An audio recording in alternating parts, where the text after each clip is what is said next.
आपका स्वागत है।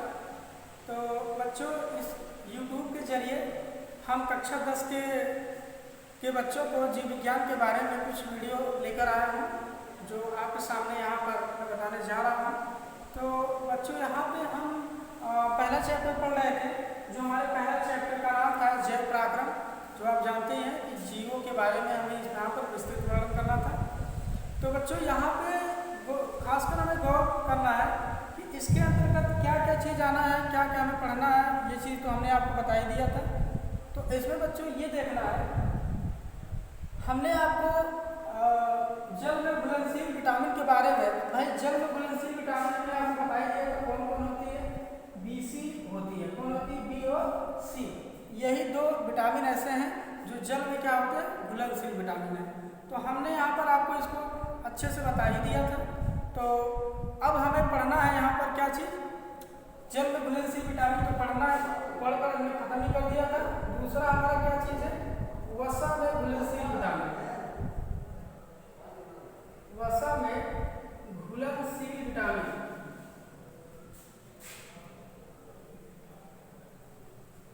ठीक है बच्चों। तो ये चीज़ हमें पढ़ना है कि वसा में घुलनशील विटामिन क्या चीज़ है, किस तरीके से हमको जो है आपको बताना है। हर चीज़ जो है हम आपको अच्छे से बताएंगे। कोई दिक्कत होगी तो आप कमेंट बॉक्स में ज़रूर बताएंगे कि सर यहाँ पे हमें नहीं समझ में आया, तो इसको हम फिर से आपको बता सकते हैं। ठीक है, वैसे भी आपको समझ में आ जाना चाहिए, कोई दिक्कत तो है नहीं यहाँ पे।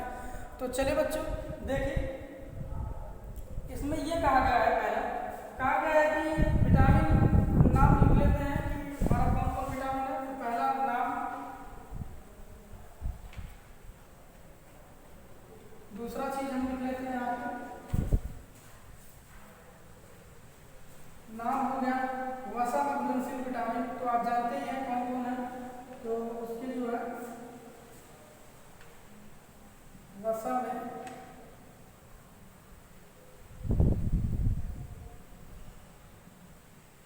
C vitamin. अगला चीज है,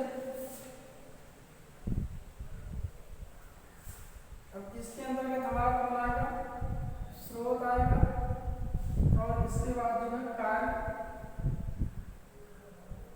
और अगला हमारा है कमी से होने वाला रोग, से होने वाला रोग। तो चलो बच्चों, पहला हमारा जो वसा में घुलनशील जो विटामिन है वो हमारा मान लेते हैं पहला कौन है, ए, विटामिन ए। ठीक, अब इसका जो साइंटिफिक नाम है वो है रेटिनाल। क्या नाम है? रेटिनाल। काफी इंपॉर्टेंट है, पूछा जाता है एग्जाम में। ठीक, तो रेटिनाल जो होता है, अब ये विटामिन ए हमारा है रेटिनाल। ठीक, अब यहाँ पे जो इसका दो पार्ट में चेंज कर लेते हैं। ठीक, अब जो स्रोत है इसके अंदर हम क्या क्या खा सकते हैं, तो अंडे, मक्खन, पनीर, गेहूं। सबसे प्रमुख स्रोत इसका है गाजर, जो कि मोस्ट है ये। ठीक, और यकृत, आप यही सब खाना है, कुछ खाना है नहीं। सबसे इम्पोर्टेंट इसमें कौन होता है, गाजर होता है, क्योंकि गाजर पर विशेष ध्यान देना है। ठीक है इसमें। और देखिए कार्य में क्या क्या काम इसका होता है, हमारे शरीर में इसका इफेक्ट क्या है, नेत्र की शलाकाओं, नेत्र की शलाकाओं, नेत्र की शलाकाओं में रोडाप्सिन, नेत्र की शलाकाओं में रोडाप्सिन का निर्माण, रोडाप्सिन का निर्माण तथा एपिथेलियम, एपिथेलियम के स्तर में वृद्धि इसका प्रमुख कार्य है। और इसके बाद जो है इसमें होने वाला जो रोग होता है जीरो फथैलेमिया, जीरो फथैलेमिया, कह सकते हैं जीरो फथैलेमिया।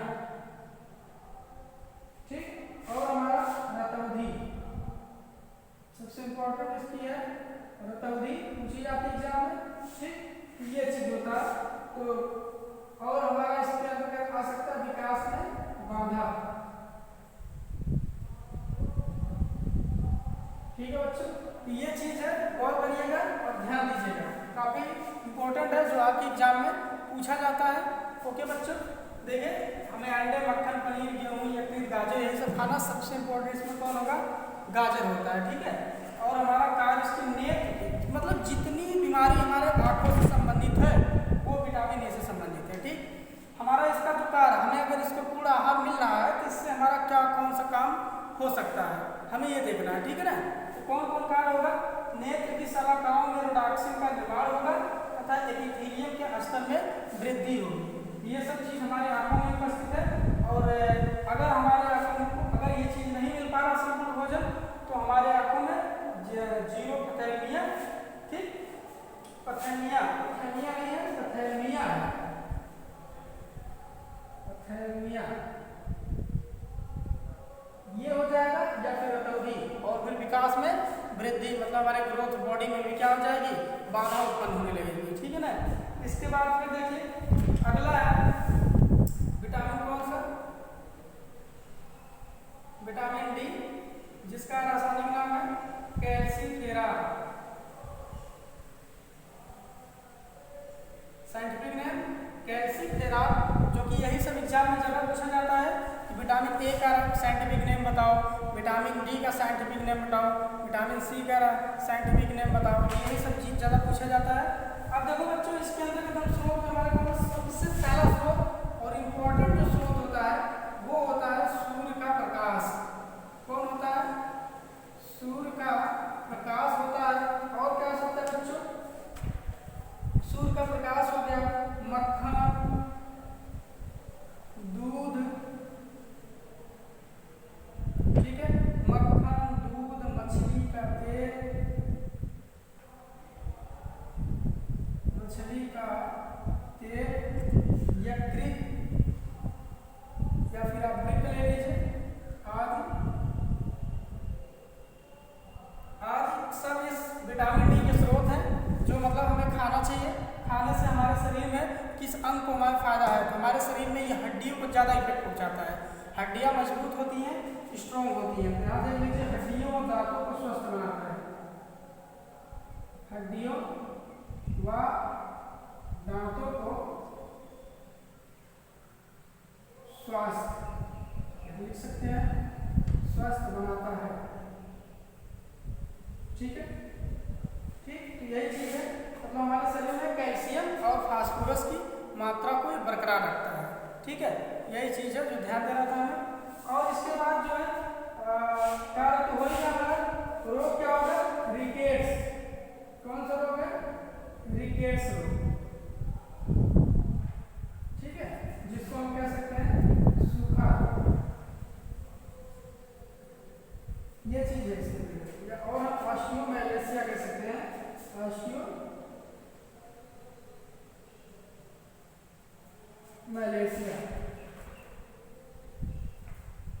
मैलेशिया, ठीक है, ये भी हड्डी से संबंधित रोग है। ठीक है, और कोई दिक्कत है नहीं। चलिए फिर देखिए बच्चों, ये तो हो गया। अब हमें पढ़ना है विटामिन ई पढ़ना है। ठीक, तो विटामिन ए का, ई का जो नाम होता है टोकोफेरॉल होता है। क्या होता है बच्चों, साइंटिफिक नेम टोकोफेरॉल, टोकोफेरॉल इसका जो है साइंटिफिक नेम है, जो कि बहुत इंपॉर्टेंट है, बहुत इंपॉर्टेंट है, पूछा जाता है एग्जाम में। टोकोफेरॉल किस विटामिन का साइंटिफिक नेम है। ठीक है, अब इसके अंतर्गत बच्चों हमें खाना क्या है, खाना कुछ नहीं, सेम एकदम वही सब कॉमन चीज खाना है, अंडे, मांस, गेहूं, यकृत, यही सब आज हमें यही सब खाना है, कुछ खाना है नहीं। ठीक बच्चों, अब इसके अंतर्गत हमारा जो शरीर में क्या होती है, इसमें होती है जैविक एपिथेलियम की वृद्धि, प्रजनन के लिए सबसे इंपॉर्टेंट है। किसके लिए, प्रजनन के लिए आवश्यक विटामिन, ठीक, प्रजनन के लिए आवश्यक विटामिन ई है। ठीक, जो कि काफी इंपॉर्टेंट है, और इसको आप ध्यान देंगे और पढ़ेंगे भी। ठीक है बच्चों, तो चलिए फिर इसके बाद हम लोग चलते हैं दूसरा चीज। अब हमें इसके अंतर्गत बीमारी क्या हो सकती है, जनन क्षमता में कमी हो जाएगी। देखिए जनन क्षमता में क्या होती है, में कमी तथा अंगघात भी हो सकता है। ठीक है, तो ये इसके अंतर्गत रखा गया है। ठीक है बच्चों, तो ये जो चीज है हमारा, ये सब फसल घुलनशील विटामिन है। एक विटामिन और है जो कि नीचे स्पेस नहीं है, इसलिए हम ऊपर चलिए आपको बता देते हैं। ठीक है बच्चों,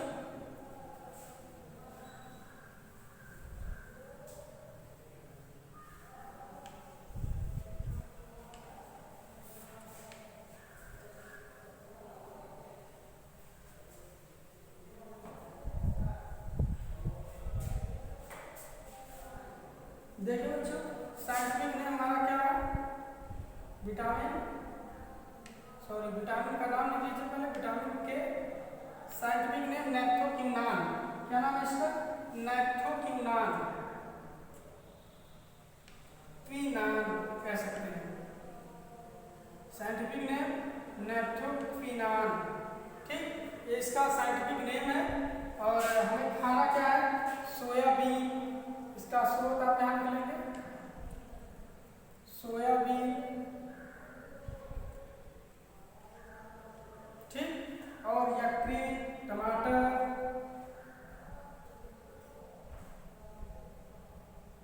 ठीक है, यकृत, टमाटर, हरी पत्ती, ये सब चीज खाना है। जैसे पालक हो गया, सब चीज खाना है। ठीक है बच्चों, तो अब चलिए देखिए इसमें हमारे शरीर को क्या काम करता है। ये रुधिर को थक्का जमाने का काम करता है, रुधिर को थक्का जमाने का कार्य, या फिर आपके रुधिर का थक्का बनाने में सहायक होता है।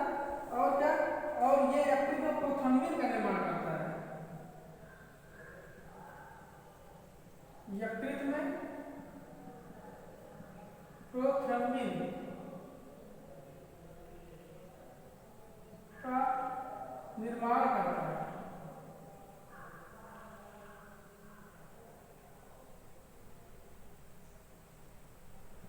ठीक है, तो ये है बच्चों जो आपको देखना है और समझना है। ठीक है बच्चों, फिर चलिए हम लोग चलते हैं आगे। अब इसमें जो हमारा रोग का नाम है हीमोरेज नाम है। क्या नाम है, हीमोरेज। अब हीमोरेज का नाम होता है रुधिर स्राव, उसको कह सकते हैं, क्या कह सकते हैं, रुधिर स्राव के नाम से भी हम इसे जान सकते हैं। मतलब जो ब्लड का स्राव होता है, यदि हमें जो है मतलब चोट लग गई तो ब्लड हमारा धीरे धीरे निकल जाता है, तो ये सब जो चीज होता है वो रुधिर हीमोरेज कहलाता है, रुधिर स्राव के। पूछा था कौन सी विटामिन कमी, तो विटामिन के की कमी होती है, जिसका साइंटिफिक नेम नैप्थोक्विनान नाम है। ठीक है बच्चों, तो ये हमारा सब क्या था, विटामिन, सब विटामिन थे जो वसा में घुलनशील विटामिन के अंतर्गत आते हैं। ठीक है, जल में घुलनशील विटामिन हमने बी और आप सी बता ही दिया था। बच्चों एक चीज और पूछा जाता है कि सौंदर्य की विटामिन किसे कहते हैं, बहुत इंपॉर्टेंट है, जान लीजिए इसको। पूछा जाता है कि सौंदर्य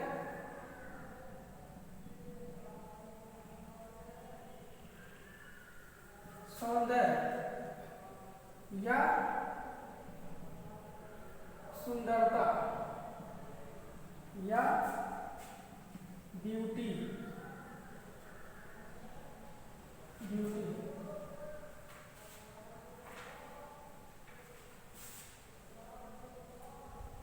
की विटामिन किसे कहा जाता है,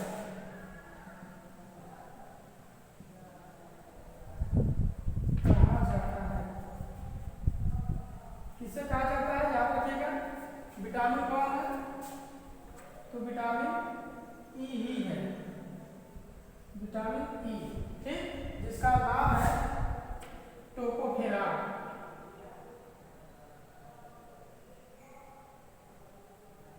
साइंटिफिक नेम क्या है, टोकोफेरान इसका साइंटिफिक नेम है, जो आपको बेहतरीन रूप से जानना है। ठीक है बच्चों, तो चलिए, तो ये बच्चों हमने पढ़ लिया इसके बारे में डिटेल से, कोई दिक्कत है नहीं। अब बच्चों हम लोग पढ़ेंगे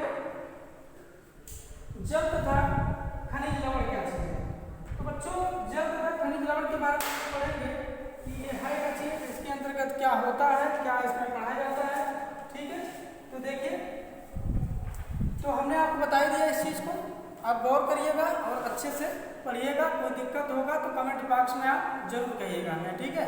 तो चलिए हम इसको मिटा देते हैं।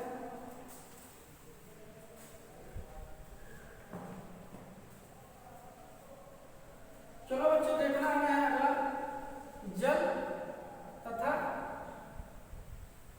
खनिज लवण। ठीक, तो ये जल तथा खनिज लवण क्या चीज है ये देख लेना है। बताया था कि सभी जीवों के शरीर का लगभग 45 से 80% जो है वो जल का है। सभी जीवों के शरीर में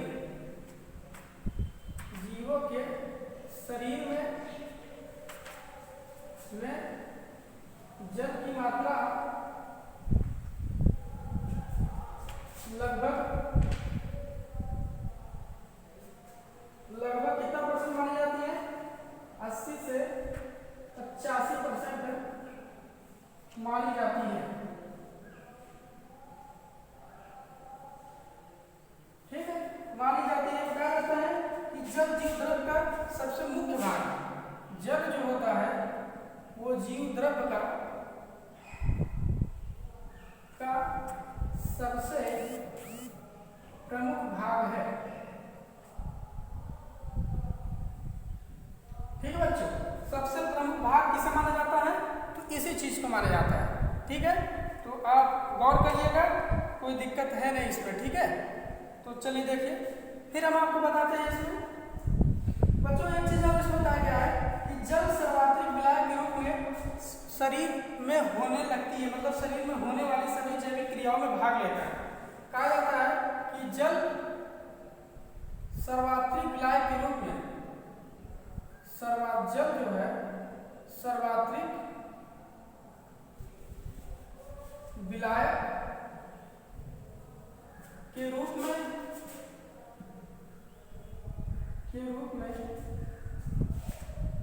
शरीर के संपूर्ण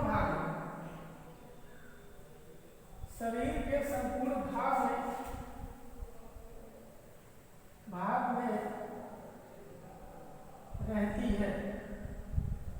जल का देखिए कितना महत्व है जो आप जानेंगे, और ये हमारे शरीर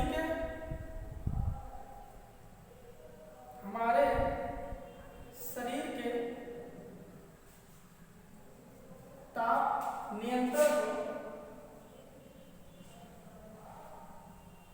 ताप नियंत्रण को बनाए रखती है।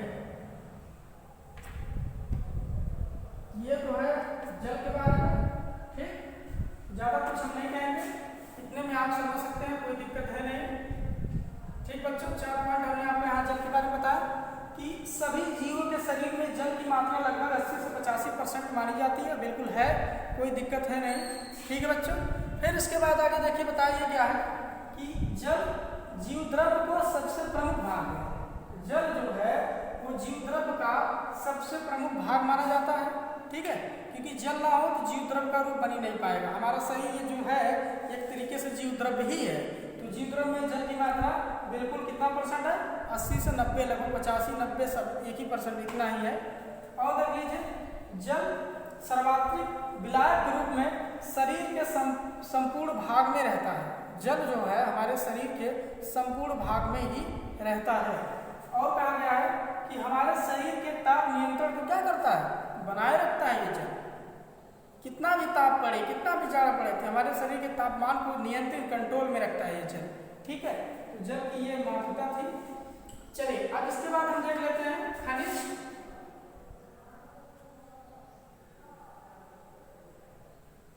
ठीक है, खनिज क्या चीज है? तो हमारे शरीर का लगभग, कहते हैं कि हमारे शरीर का लगभग 4 से 5% भाग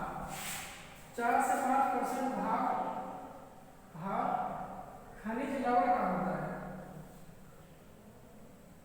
लवण का होता है।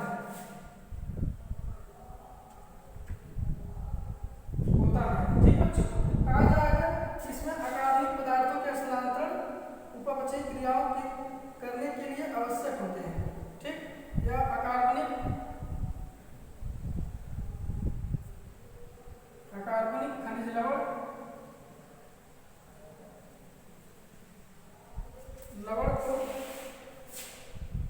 कहते हैं अकार्बनिक खनिज लवण अनेक उपापचयी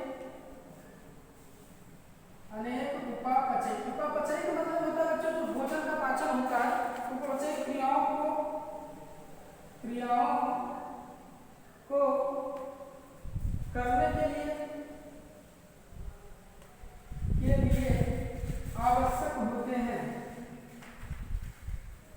आवश्यक होते हैं। ठीक बच्चों, ये ध्यान देना है कि खनिज लवण जो होते हैं, अकार्बनिक खनिज लवण जो होते हैं, वो अनेक उपापचयी क्रिया मतलब जो हमारा भोजन का पाचन होता है उनकी क्रियाओं को करने के लिए क्या होते हैं, आवश्यक होते हैं, भोजन को पचाने में ये सहायक होते हैं। समझ गए? तो चलिए फिर देखिए कहा गया है कि ये शरीर के विभिन्न अंगों के निर्माण में भी सहायक होते हैं। ये शरीर के विभिन्न अंगों के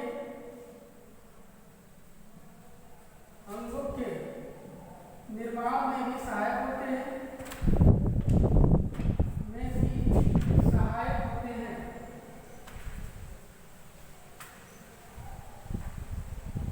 ठीक है बच्चों, ये चीज हमारा है।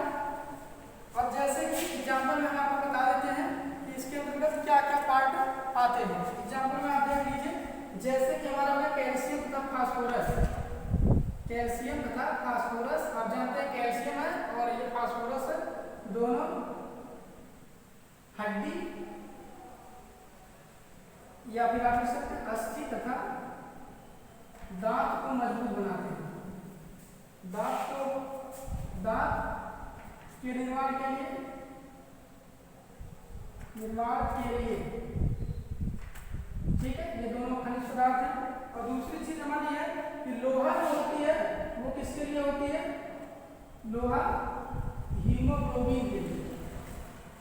ब्लड होता है जिसकी वजह से ब्लड लाल होता है, वो हीमोग्लोबिन होती है, इसमें लौह पदार्थ पाया जाता है। ठीक, और होता है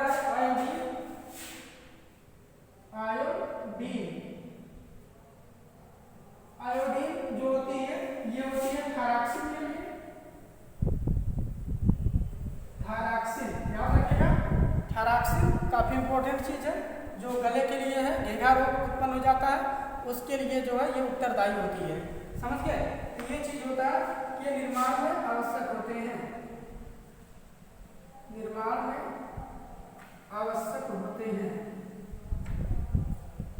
ठीक है बच्चों, ये इसके अंतर्गत आता है जो कि बहुत इंपॉर्टेंट है, ध्यान देने योग्य है। ओके बच्चों, तो आज के लिए बस इतना ही, आगे हम आपको जो है अगली वीडियो में बताएंगे बच्चों। ठीक है, ओके, धन्यवाद, तो बाय बच्चों।